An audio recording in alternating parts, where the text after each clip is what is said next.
प्राचीन समय की बात है। एक नगर में एक गरीब ब्राह्मण और उसकी पत्नी रहते थे। वे बहुत गरीब थे, लेकिन भगवान में उनकी अटूट श्रद्धा थी। ब्राह्मण की पत्नी विशेष रूप से धन और सुख की देवी माता लक्ष्मी की बड़ी भक्त थी। एक दिन पड़ोस की स्त्रियों को शुक्रवार का व्रत करते देखकर उसने पूछा, बहनों, आप यह व्रत क्यों करती हैं? स्त्रियों ने कहा, यह शुक्रवार का व्रत है। इसे करने से माता लक्ष्मी प्रसन्न होती हैं और घर में धन, सुख और समृद्धि आती है। यह सुनकर ब्राह्मणी ने भी संकल्प लिया कि वह हर शुक्रवार व्रत रखेगी। अगले शुक्रवार से उसने व्रत शुरू किया।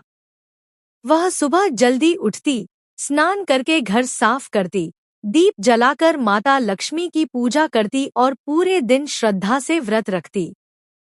धीरे धीरे उसकी भक्ति से देवी प्रसन्न हो गई।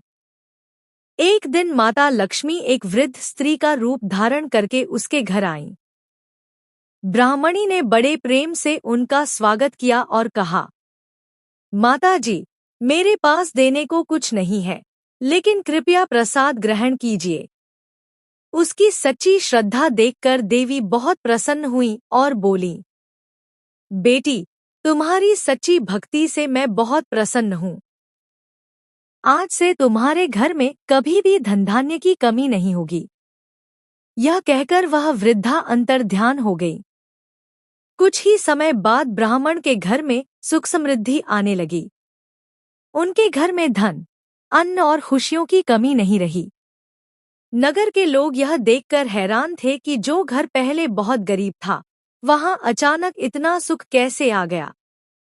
ब्राह्मणी ने सबको बताया कि यह सब शुक्रवार व्रत और माता लक्ष्मी की कृपा से हुआ है। तब से नगर की सभी स्त्रियां श्रद्धा और विश्वास से शुक्रवार का व्रत करने लगी। कहा जाता है कि जो भी व्यक्ति सच्चे मन से शुक्रवार का व्रत करता है और माता लक्ष्मी की पूजा करता है, उसके घर में सुख समृद्धि बनी रहती है।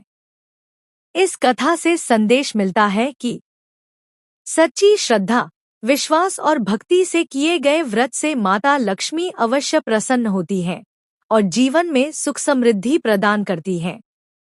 ऐसी वीडियो देखने के लिए चैनल को सब्सक्राइब करें। कुछ ही समय में ब्राह्मण का घर सुख और समृद्धि से भर गया। यह सब माता लक्ष्मी की कृपा से हुआ।